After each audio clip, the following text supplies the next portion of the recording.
12-speed Shimano GRX sitting here on a bike behind me at Unbound Gravel.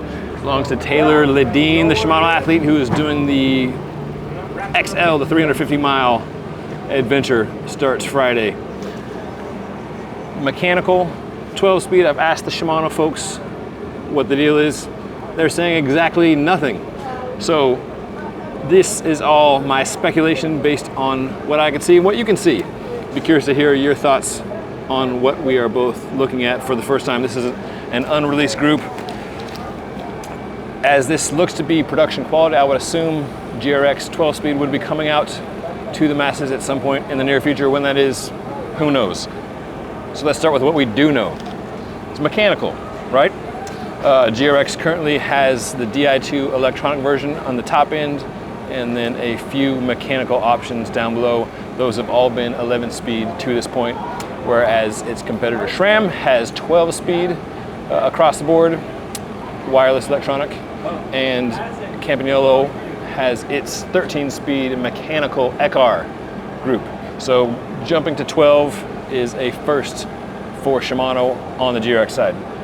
On the road side, we have 12-speed already out and about, including Di2 electronic only for Shimano, Durace, Ultegra, and 105. But 12-speed for GRX Gravel Group is new. The cassette on Taylor's bike is an XT, up to looks to be a 45, I want to say 1145. SRAM goes down to the 10, so this is still a big range, not quite the full SRAM range, which can go from 10 to 52. The pulleys look to be a bit bigger, more teeth, more toothy than existing GRX. There's still a clutch off-on switch. Looks different, but I would assume the functionality is similar, perhaps improved. You know, the clutch being, you want to keep your chain taut when riding, but then want to loosen it up so you can easily remove and reinstall the wheel. So that's the off position, plenty of movement, and then the on position, it's much tauter. You know, still moves, but it's a much firmer situation. The crank is also labeled 12-speed, or at least the ring that we're looking at here is labeled 12-speed. I would assume a similar profile of the chain, similar at least in regards to the road 12-speed setup.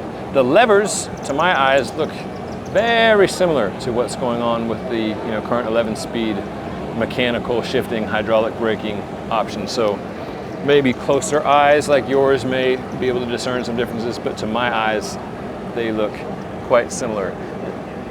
Along the same lines, the brake calipers look pretty similar to existing stuff. I'll have to go back and compare.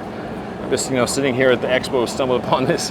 I'll have to go back and compare how similar the existing GRX rotors, calipers look to what we've got here. I'll put some photos in this video so you can tell me what you see as far as similarities. When is this coming out? What's the price? Will there be a Di2 electronic version also? I don't know. I would guess so. I would assume so. As far as availability, who knows? When companies have product under pro riders, it can be a matter of days. Like, there's rumors of a new Canyon Grail floating around here. It can be a matter of like a year or so. So for instance, like Specialized Mondo tires, I saw those under Matt Beers and the late Mariah Wilson at Belgian Waffle Ride, California, a year ago. And those were just, released just a few weeks, maybe months ago this year. So that to say, timelines can vary wildly based on production and also just the development of the product. But looking at this, it looks, to my eye, to be production quality, ready to go.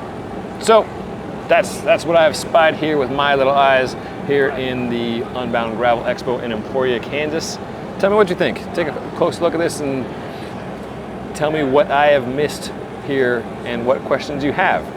I will continue asking Shimano, and they will probably tell me and the rest of the world in good time when they're ready to talk about what is new with this 12-speed gravel Shimano GRX group. Thanks for watching. Thanks for subscribing, and stay tuned for more from Unbound Gravel here in Emporia, Kansas.